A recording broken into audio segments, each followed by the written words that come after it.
Okay, so let's talk about the coefficient of multiple determination. Coefficient of multiple determination.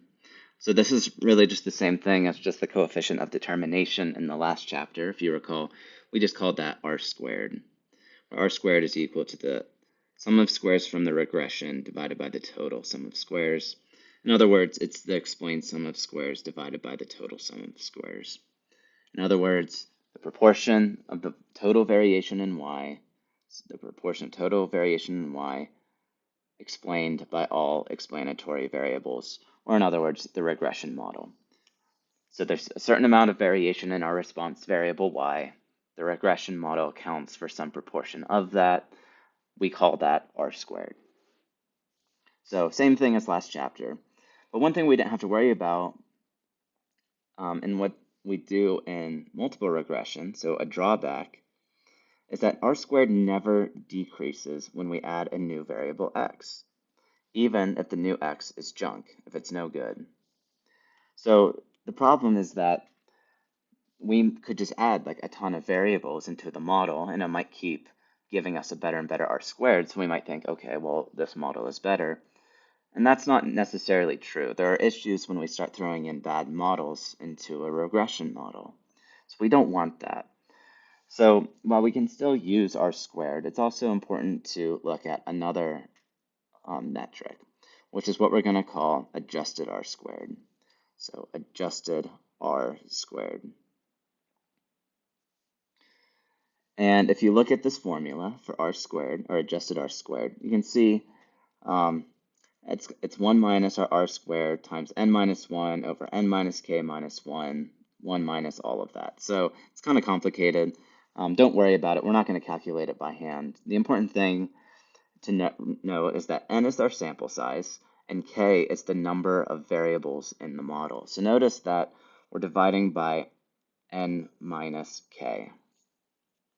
So the bigger k becomes, the smaller the denominator becomes, which makes the overall variable smaller, or actually bigger, bigger. And so when this becomes bigger, and then you do 1 minus that, you're going to get something closer to 0. So just think, essentially what it's doing is that it is penalizing us for extra variables. So just notice that r squared penalizes us for adding extra variables. That's what dividing by this k is doing right here. So if we add a bunch of junk variables into a model, our r squared might be high, but the r squared might be actually quite bad because it's going to keep penalizing us for our for the number of variables we have in the model. So our new interpretation is that it's the proportion of total variation in y explained by all explanatory variables, or the regression model, adjusted for the number of x variables used. So the only difference in terms of the interpretation is this last piece, adjusted for the number of variables, the number of x variables used. It's going to penalize us. It's going to penalize us for adding those. So notice that r squared adjusted is always less than r squared. So typically, whenever people are doing multiple regression, they tend to only use adjusted r squared instead of r squared just because it's always important to account for the number of variables used. R squared can be misleading, like I said, if you're not adding very good variables into the model. So again, we're not going to be calculating these things anymore. We'll just be using Excel. It's going to give us this output. And so going back to our example, this is the same example as up above, this one right here. So property size, age. So we're trying to estimate value from size and age. So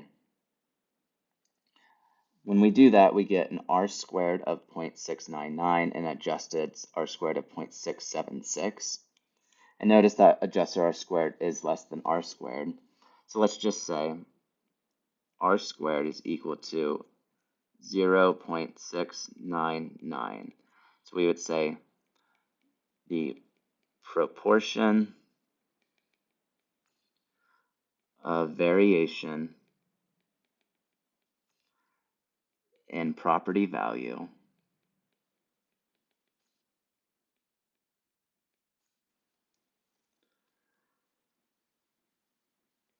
is explained, I forgot a keyword.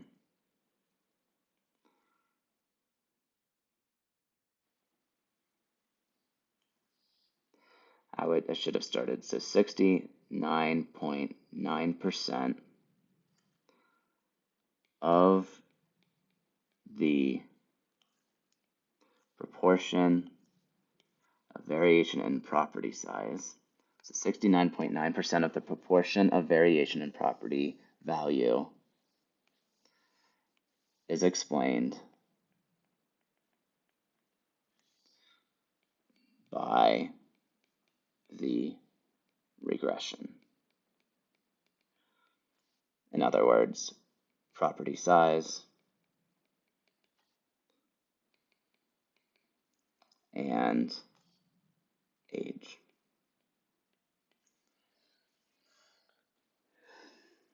Okay, so R squared adjusted is 0.676. So I'm going to cheat because I know it's not fun to watch me write. So I would say that 67, so we'd have 67.6. 67.6% of the proportion of variation in property value is explained by the regression, which is property size and age.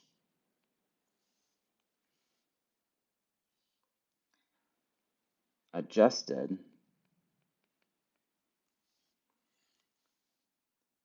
let me give myself some more space.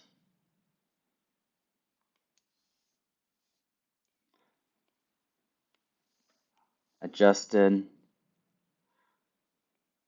for using two variables in the model. And that's it. The only difference is that we add this last little bit, is that we're adjusting for the fact that we're using two variables in the model.